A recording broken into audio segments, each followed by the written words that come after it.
ये movie start होती है और हमें जापान के एक शहर का रेलवे स्टेशन दिखाया जाता है, जहाँ पे जापानीज पुलिस ऑफिसर साइटो एक माफिया बॉस को ढूंढ रहा था। तभी ट्रेन में उसे एक आदमी पे शक होता है, इसलिए वो उससे इन्वेस्टिगेशन करने लगता है। तभी उसे पता चलता है कि ये वही आदमी है जिसे वो ढूंढ रहा है। ये आदमी एक चाइनीज माफिया बॉस था और इसका नाम एनईसी था। जापानीज गवर्नमेंट को ये शक था कि यही वो आदमी है जिसने शीशियों को वारशिप बेचा था, इसलिए साइटो मजीद इन्वेस्टिगेशन के लिए पुलिस को उसे अरेस्ट करने के ऑर्डर देता है। ऑफिसर्स जैसे ही इसे पकड़ने जाते हैं वो उन ऑफिसर्स पर हमला कर देता है। एनईसी उन पुलिस ऑफिसर्स को मारने के बाद साइटो को कहता है कि मेरी तुम्हारे साथ कोई दुश्मनी नहीं है, मैं यहाँ से बादशाही को ढूंढने आया हूँ। ये सुनकर साइटो सोच में पड़ जाता है। तभी एनईसी वहाँ से भाग जाता है और ट्रेन से जंप कर देता है, जिसके बाद वो बाकी पुलिस ऑफिसर्स को भी मारने लगता है। ये देखकर साइटो भी अपनी स्वॉर्ड निकाल लेता है और उसका पीछा करने लगता है, जिसके बाद वो एनईसी तक पहुँच के उस पर अटैक कर देता है और उसे नीचे गिरा देता है। अब एनईसी के पास भागने की ऑप्शन नहीं बचती, इसलिए वो अपने आप को सरेंडर कर देता है। दूसरी तरफ हम केंचिन को देखते हैं जो कि कुडू और सागारा के साथ घूम रहा था। ये लोग काफी ज्यादा खुश लग रहे थे और अपनी नॉर्मल लाइफ एंजॉय कर रहे थे, जबकि दूसरी तरफ कुछ चाइनीज अथॉरिटीज के लोग एनईसी को जेल से छुड़वा लेते हैं, क्योंकि जापानीज पुलिस के पास एनईसी के खिलाफ कोई ठोस सबूत नहीं था, इसलिए उसे आजाद कर दिया जाता है। नेक्स्ट सीन में हम केंचिन को देखते हैं जो कि अपने दोस्तों के साथ खाना खा रहा था। अब जैसे ही वो लोग खाना खा के वहाँ से निकलते हैं तो एनईसी भी वहाँ पहुँच जाता है और उस होटल को बॉम्ब से उड़ा देता है और इस शहर पर बम गिराने लगता है। इस धमाके में बहुत सारे लोग मारे जाते हैं। तभी यहाँ पुलिस और केंचिन भी पहुँच जाते हैं। इन्हें यहाँ पर एक लेटर मिलता है जिसमें मेन जजमेंट लिखा था। ये बिल्कुल वैसा ही लेटर था जैसे बहुत अरसे पहले केंचिन लोगों को मार के उनके पास ऐसा ही लेटर रख दिया करता था। यहाँ सागारा केंचिन से पूछता है कि क्या तुम्हें पता है कि ये सब कुछ किसने किया होगा, क्या तुम उसे जानते हो? जिस पर केंचिन कहता है कि मैं उसे नहीं जानता। तभी साइटो उन्हें बताता है कि मैं उसे जानता हूँ, वो बादशाही को ढूंढ रहा है। हमने उसे पकड़ लिया था लेकिन कुछ बड़े अधिकारियों ने उसे बचा लिया। अब वो लोग अपने घर आ जाते हैं जहाँ केंचिन उस अनजान दुश्मन के बारे में सोच रहा था। तभी यहाँ पे एक आदमी आता है जो बहुत बुरी तरह से घायल था। ये बताता है कि हमारे कुछ लोगों पर हमला हुआ है, वो लोग बादशाही को ढूंढ रहे हैं। ये सुनकर वो दोनों उन लोगों को बचाने के लिए निकल पड़ते हैं। दूसरी तरफ हमें उन अटैकर्स को दिखाया जाता है जो कि एनईसी के आदमी थे। ये गांव वालों पर बहुत जुल्म कर रहे थे और जो भी रास्ते में आ रहा था उसे मार रहे थे, और ये लोग बहुत ही ज्यादा ताकतवर और खतरनाक थे। थोड़ी ही देर में केंचिन भी वहाँ पहुँच जाता है। केंचिन कहता है कि तुम ऐसा क्यों कर रहे हो? तो वो आदमी कहता है अच्छा तुम हो बादशाही। फिर ये दोनों आपस में लड़ाई शुरू कर देते हैं। इन दोनों में बहुत देर तक लड़ाई होती है।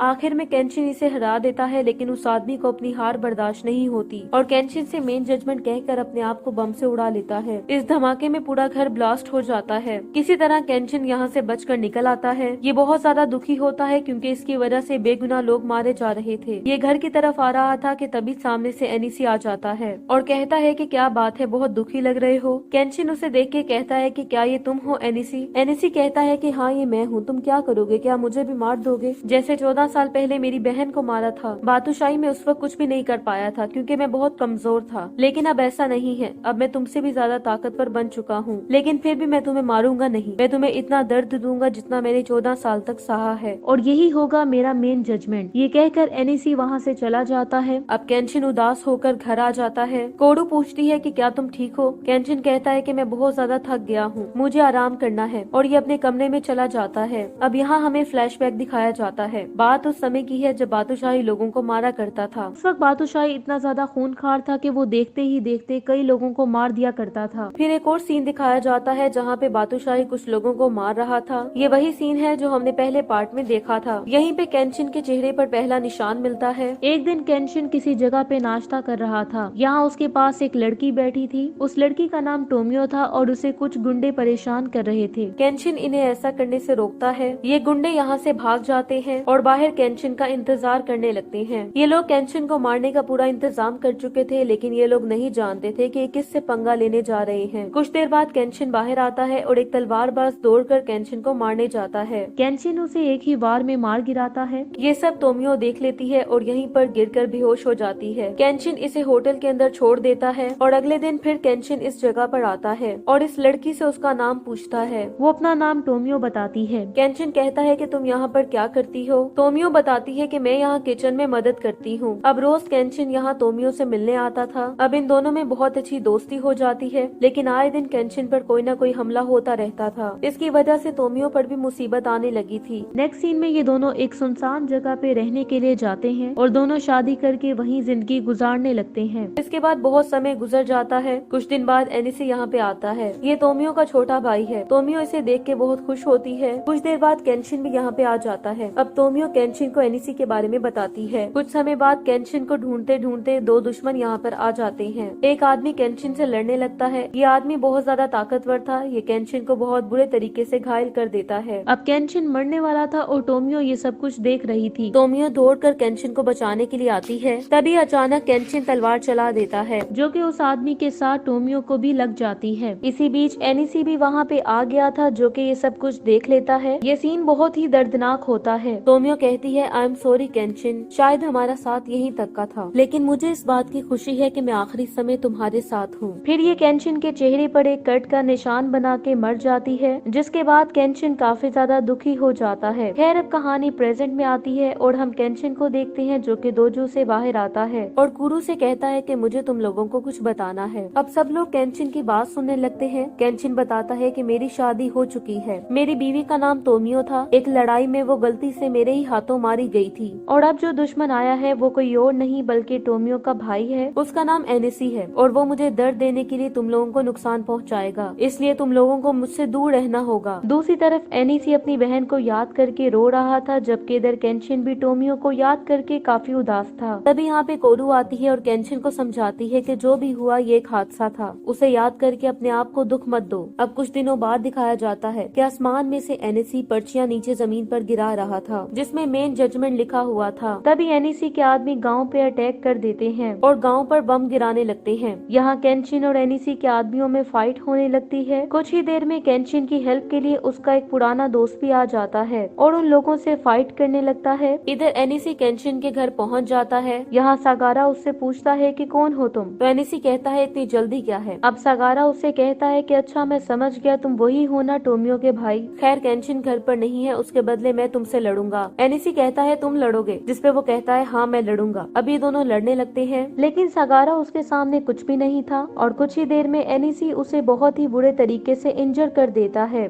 जिसके बाद कुरू को बेहोश करके अपने साथ ले जाता है। इधर केंशिन एनिसी के लोगों के साथ फाइट कर रहा था। थोड़ी देर में ये सबको हरा कर अपने घर आता है। यहाँ घर की हालत काफी खराब थी। केंशिन को एनिसी की एक चिट्ठी मिलती है जिसमें सब कुछ लिखा हुआ था। इधर कोरू को होश आता है और ये यहाँ से भागने लगती है, लेकिन थोड़ी देर में इसको पता चल जाता है कि यहाँ से भागना इसके लिए नामुमकिन है। तभी यहाँ पे एनिसी आता है और कहता है कि तुम मेरी बहन की जगह लेना चाहती हो, ऐसा कभी नहीं होगा। केंशिन को सिर्फ दर्द मिलेगा। इधर केंशिन कोरू को बचाने के लिए इसके पास आ रहा था। रास्ते में इसे बहुत सारे लोग रोकने की कोशिश करते हैं, लेकिन वो उन्हें मारते हुए आगे बढ़ रहा था।